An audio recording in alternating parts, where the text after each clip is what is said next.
जयति जयति जय राम हो राम राम जयति जयति जय राम हो राम राम जय जय राम जय जय राम जय जय राम को जय जय राम जयति जयति जय राम हो राम राम जयति जयति जय राम हो राम राम जय जय राम जय जय राम जय जय राम को जय जय राम जय जय राम जय जय राम जय जय राम कहो जय जय राम जयति जयति जय राम हो राम राम जयति जयति जय राम हो राम राम जयति जयति जय राम हो राम राम। श्री सद्गुरु महाराज की जय। एक बार एक महात्मा जी भगवान बुद्ध के शिष्य हुए मोहम्मद कल्याण, वो घूमते घूमते चले गए स्वर्ग लोक। अनेकों स्वर्ग हैं, किसी स्वर्ग में पहुंच गए। उस एक बड़ा आलीशान मकान देखा, कितना लंबा चौड़ा था इनको पता नहीं। तो जैसे उसमें प्रवेश किए ना, उधर से 500 अप्सराएं निकली, स्वर्ग की परी। अब इनको देखा तो वो समझ गई ये आदमी का शरीर लेकर के यहां आया, मृत्यु भुवन का ही होगा, ये देवता तो है नहीं। ये शरीर लेकर के कोई संत पुरुष जा सकता है, सब जा नहीं सकता है। तो दौड़े हुए आती है, स्वर्ग की अप्सराएं प्रणाम करती है और कहती भगवान आप मृत्यु भुवन से आए हैं। तो बोला हाँ। का ये जो मकान देख रहे हैं ना 100 योजन लंबा है। कितना? 100 योजन। एक योजन में 4 कोस होता है, मतलब 400 कोस लंबा है और 400 कोस चौड़ा है और 240 कोस ऊंचा है। 100 योजन लंबा, 100 योजन चौड़ा और 60 योजन ऊंचा है।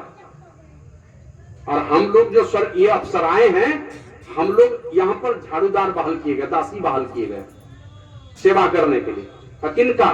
बोला काशी में एक नंदू सेठ है, उसी का, उसी के लिए। अब ये मन में विचार करता है काशी का नंदू सेठ तो काशी में जी रहा है और यहाँ स्वर्गलोक में घर कैसे बनने लगा? तो मन नहीं माना तो आकाश मार्ग से विचरण करते हुए सीधे भगवान बुद्ध के पास पहुंच गए। अब भगवान बुद्ध को जाके कहता भगवान ऐसा हो सकता है कि कोई इसी मृत्यु भुवन में अभी सामान्य जीवन जी रहा है और उसके लिए स्वर्गलोक में बढ़िया घर बन जाए? तो बोला मोहम्मद कल्याण जब अपनी आंखों से देख के आए हो तो मुझसे क्या पूछते हो? मैंने भी देखा उस मकान को बनते हुए। तो बोला कौन ऐसा कर्म किया उसने जो उनके लिए मर रहा है? बोला एक छोटा सा बौद्ध विहार बनवाया। बौद्ध विहार बना, बौद्ध भिक्षु को रहने के लिए, साधु को रहने का छोटा सा घर बनवाया। और जिस राज्य का नाम बिहार है ना, उसमें बौद्ध भिक्षु के रहने का बहुत छोटा छोटा घर था, उसको बौद्ध विहार कहते थे, इसीलिए उस राज्य का नाम बिहार पड़ा। तो बोला एक छोटा सा घर बनवाया और भिक्षु लोगों को बुला करके दान दे दिया, सबको भंडारा खिलाया और वो जो बौद्ध विहार था छोटा सा रूम साधु के रहने का उद्यान दे दिया। उसी पुण्य के प्रताप से वो आलीशान मकान उसके लिए बन रहा है। और जैसे वो विदेश से कमा करके लौटता है, बढ़िया पैसा अगर कमा के लौट रहा है तो बेटा समाज का लोग देखते हैं, उसका अगवानी करता है, वो दूरे से उठा करके ले आएगा। उसी प्रकार को पुण्यात्मा पुरुष है इस संसार में जो धर्म का काम करता, पुण्य का काम करता, दान करता है, तब उसके लिए ऊंचे लोगों में पहले से उसका जो पुण्य कर्म है वो अगवानी करता है, तो पहले से उसके लिए बन रहा है। जो धन धन्य प्रथम गति जाती, वो धन धन्य है जिसकी प्रथम गति हो। तुलसीदास जी महाराज कहते हैं धन की 3 गतियां। क्या क्या? पहला है दान करो, नहीं का भोग करो, अपने जीवन में खपत करो, खर्च करो। और ये दोनों काम नहीं करोगे तो तीसरा और ये है, वो अपने हो जाता है। इतना है धन, मैंने धन दौलत को इतना टांग है लंबा लंबा ना, वो नाश में चला जाएगा अपने। या तो दान करो, तुम्हारे खाते में जाएगा। भोग करो तो अंदर से गौरव होकर चलो, नहीं थी गाड़ी तो गाड़ी ले लिए, घर बना लिए, शौक मौज करो। और नहीं, ये दोनों काम नहीं करोगे तो नाश में चला जाएगा अपने आप। और आया है बाबा कबीर की वाणी में, हरि का भजन करते नहीं, दान में करते ढील। भजन भी नहीं करते और दान में भी ढील करते, मन कंजूसी करते हैं, तो उनके धन को खाएंगे चोर वैद वकील। या तो चोर खा लेगा, नहीं तो डॉक्टर ले लेगा, नहीं तो वकील ले लेगा। इसलिए वो धन धन्य है पर जिसकी प्रथम गति हो, मन जो दान में जाए। और दान भी कहां जाए? पात्र देख करके। कोई आदमी आया उधर से, माता जी कुछ खाने के लिए दीजिए। कौन चीज में लीजिएगा? एक कमंडल में दे दीजिए। बाबा रात का खीर है, लीजिएगा। रात में खीर बनी थी हमारे घर में, लीजिएगा? हाँ हाँ ले लीजिए, दे दीजिए, दे दीजिए इसी कमंडल में। अब माता जी उधर से खीर लेकर के आई कमंडल में देने, और ऐसे कमंडल में ताकती है तो देखती आधा कमंडल उसमें गोबर भरा हुआ है। दीजिएगा? जिस कमंडल में आधा गोबर है उसमें खीर दीजिएगा? नहीं देता है कोई, क्योंकि उसको पता है ये गोबर में खीर कौन मिलाएगा। उसी तरह दान भी दीजिए, है ना, सोच समझ करके। द्वार पर याचक आएंगे, भिखारी आएंगे, उसको भी कुछ न कुछ देना, सहयोग उसको भी करना है। लेकिन दान की जब नौबत आए तो सोच विचार करके कहां जाकर के मेरे पैसे का सदुपयोग होगा। कहीं आपका पैसा किसी के जीवन के लिए जहर तो नहीं बन जाएगा? कहीं आपका पैसा किसी जीव को दुख पहुंचाने के लिए तो नहीं जा रहा है? आप पैसा दे दिए 10-20, 100 आदमी दे दिए, और वो जाकर के क्या कहते हैं, बकरी का बच्चा खरीद लिया, वो बलि दे देगा। देखिए सोच समझ करके हम लोगों के पास भी, अब तो लोग उतने लोग नहीं आते, नहीं तो पहले जब हमारी नौकरी थी तो फुल पैंट शर्ट में मैं चलता था, बहुत लोग आते थे। काली पूजा में, दुर्गा पूजा में, और जगह बहुत तरह की पूजा में लोग आते थे। उसमें भी मैं चंदा देता था, बहुत बहुत दे देता था।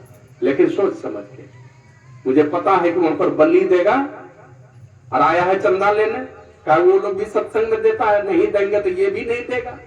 और हम अगर पैसा दे देंगे तो हमसे पाप हो जाएगा, तो गड़बड़ी है। तो क्या करेंगे? ऐसा करो, तुम 50 किलो हम लड्डू दे देते हैं तुमको। अब वो क्या करेगा? मेरा लड्डू मांस के साथ मिला के नहीं बांट देगा।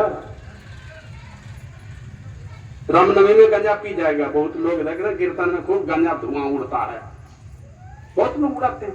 हमारे पास आएगा चंदा मांगना, अच्छा ठीक है 50 किलो चीनी भिजवा देते, तू शरबत पिला देना सब लोगों को। क्या करेगा? मेरा वाला चीनी बेच के गंजा पिएगा? तो सोच समझ करके, है ना, माने देखने पात्र देख करके दान करना चाहिए कि हमारे पैसे का दुरुपयोग नहीं होना चाहिए कहीं पर। सो धन धन्य प्रथम गति जाकी, वह धन धन्य है जिसकी प्रथम गति हो। इसलिए हम लोग संकल्प लेते हैं, मैंने संत मत को ठीक ठीक समझ लिया, मैं संत मत के प्रचार प्रसार में सदैव तन मन धन से मददगार रहूंगा। हमेशा मदद कीजिए, अपना सामर्थ्य देख लीजिए, है ना। आज एक आदमी से हमने पूछा, गांव में सबसे अधिक पैसा वाला किसका खानदान? बोला सब जानता है। हम कहा आप बताइए? बोला हम लोग 3 भाई।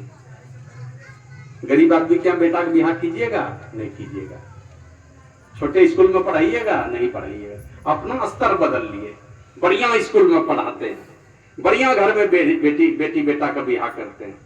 दान देने में स्तर क्यों गिराते हैं? दान में भी स्तर बरकरार रखिए। जब भगवान पैसा दिया तो आप बेटा बेटी को पढ़ाते हैं बढ़िया स्कूल में, शादी करते हैं बड़े घराने में, गरीब घराने में नहीं करते हैं। स्तर बदल लिए, क्योंकि कल हम गरीब थे तो गरीब जैसा स्तर था, आज अमीर बने हैं तो अमीर जैसा स्तर हो गया। दान में भी स्तर को सुधार के रखिए, और नहीं तो भगवान क्या करेगा जानते हैं? एक बार गुरु महाराज के पास एक आदमी गया, 100 रुपया चढ़ा दिया। जैसे चढ़ाया तो गुरु महाराज बिगड़े खूब जोर से, उठाओ उठाओ पैसा उठाओ। डांटे तो डर से वो आदमी पैसा उठा लिया, 100 रुपया चढ़ाया था वो उठा लिया। बाद में एक आदमी आया गुरु महाराज के पास, वो आके कहता है कि हुजूर हमारा घर बना है नया नया, तो आपका चरण वहां पर पड़ जाता, आपका शुभागमन होता तो बड़ा पवित्र हो जाता मेरा घर, कभी मौका नहीं लगा हुजूर।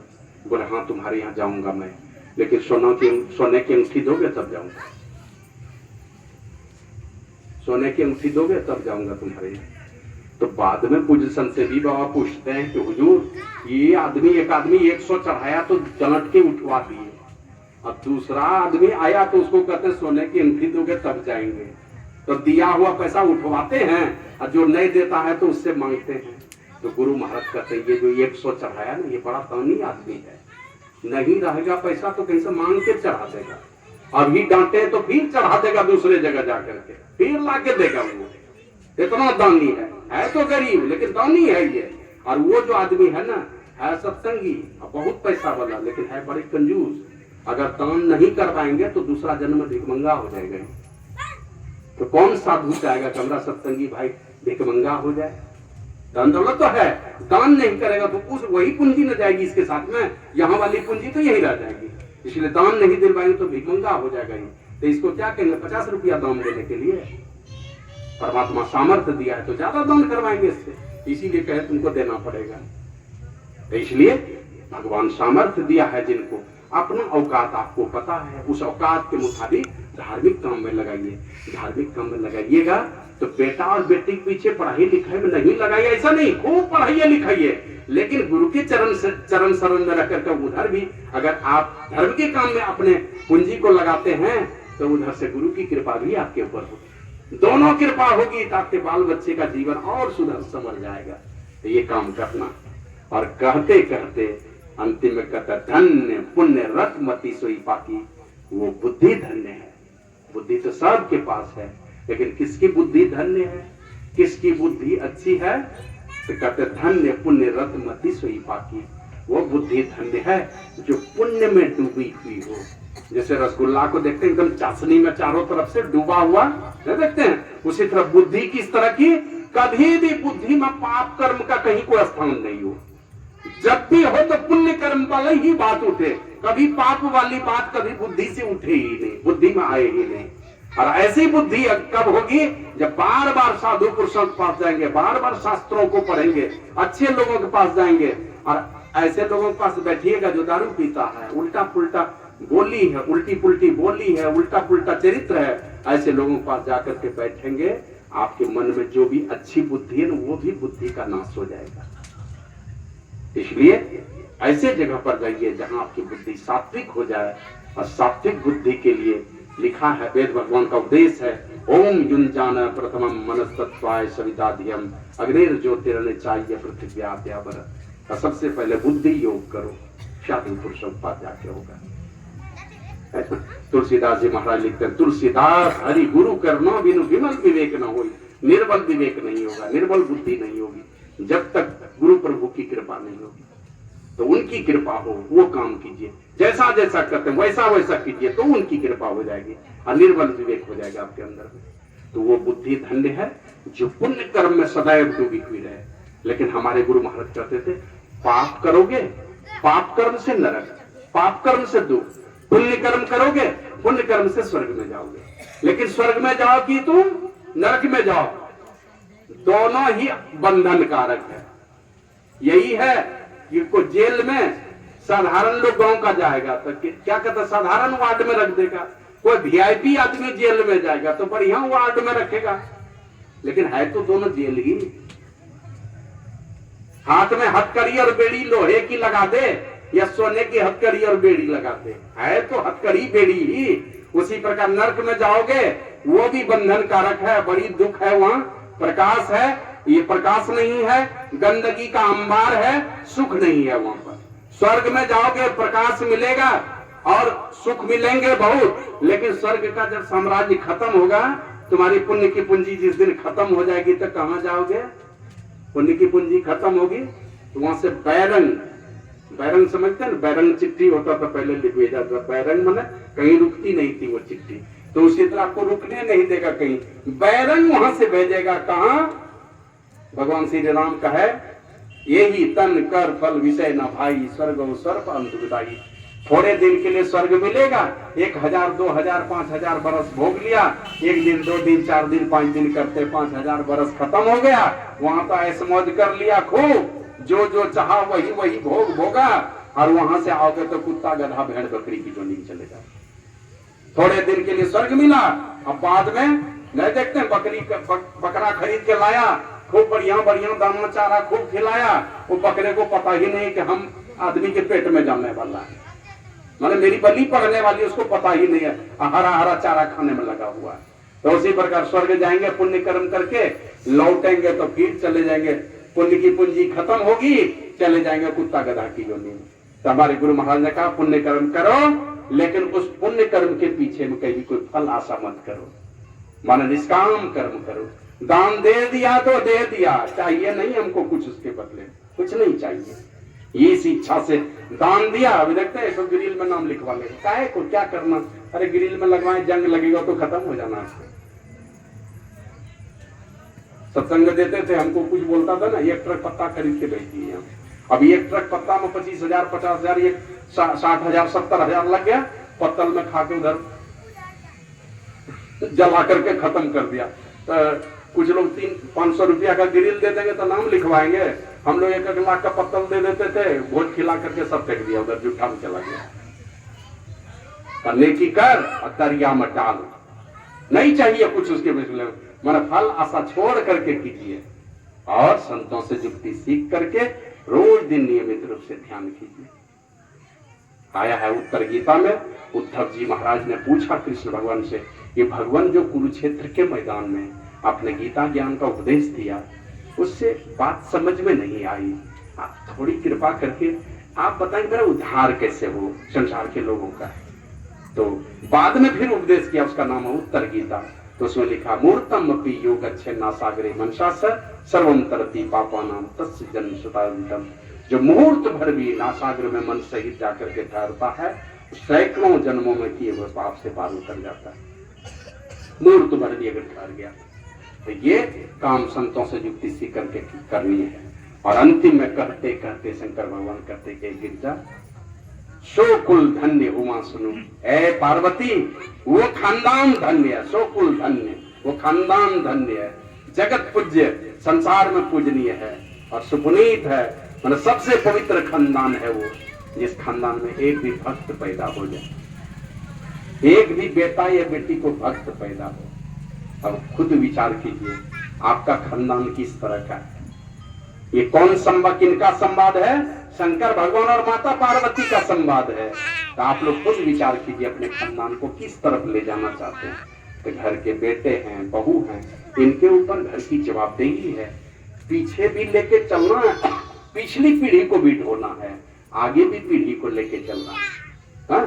अब कोई कभी एक बार हमने यहाँ भी कहा था, हम लोग बचपन में गाना गाते थे, हे भाई जरा देख के चलो, चलना है देख के, किधर, आगे ही नहीं, आगे देखकर सब चल रहे हैं,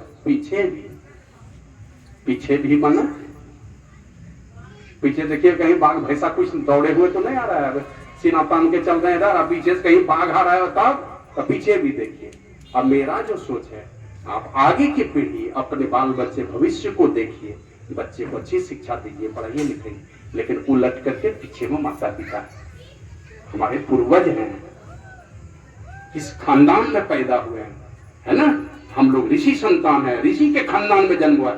हम लोग अपना गोत्र बतलाते हैं, जैसे वो कोई ऋषि हुए हैं तो उनके खानदान में मेरा जन्म हुआ, उनको भी देखना है, कहीं कहीं वो मुझे साफ नहीं दे दे, वो उनका कहीं क्या कहते हैं, वो दुखी नहीं हो जाए हमको देख करके। हमारे माता पिता पीछे हैं हमारे, उनके चलते हम इस जगह पर आए हैं, कहीं हमारे माता पिता दुखी नहीं हो जाए, और ये दुखी होंगे ना, सारा चीज उनके आंखों में आंसू, आपके जीवन में भी आंसू आ जाएंगे, बहुत दुख होगा।